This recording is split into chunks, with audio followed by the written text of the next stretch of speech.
कामिका एकादशी व्रत कथा पाए मोक्ष और वाजपेयी यज्ञ के समान फल। एक समय की बात है, एक गांव में ठाकुर था।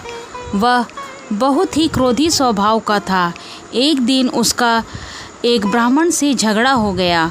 उस दौरान उसने ब्राह्मण की हत्या कर दी। बाद में उसने अपने अपराध के लिए क्षमा मांगी और उसका अंतिम संस्कार करने की अनुमति मांगी, लेकिन उस गांव के ब्राह्मणों ने उसे अंतिम संस्कार में शामिल होने से मना कर दिया और उस ठाकुर पर ब्रह्म हत्या का दोष लग गया। ब्राह्मणों ने उस ठाकुर के घर भोजन करने से इनकार कर दिया।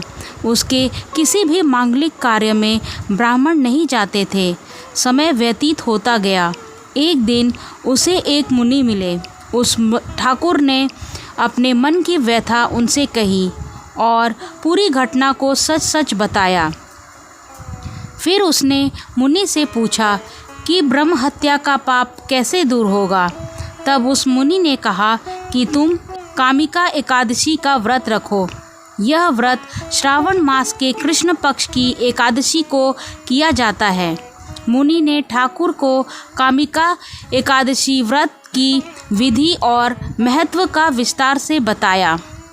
मुनि के बताए अनुसार उस ठाकुर ने कामिका एकादशी का व्रत रखा और भगवान विष्णु का पूजन किया।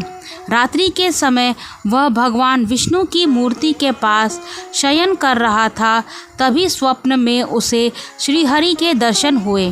भगवान विष्णु ने उसे ब्रह्म हत्या के दोष से मुक्त करके क्षमा दान किया।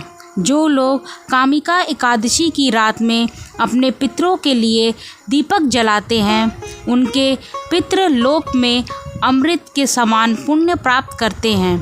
कामिका एकादशी के व्रत का महत्व को सुनने वाले भी पाप से मुक्त होकर वैकुंठ जाते हैं।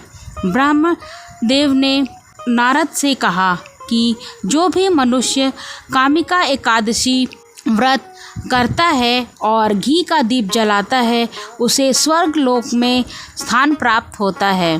वह पाप से मुक्त हो जाता है। जय श्री हरि विष्णु।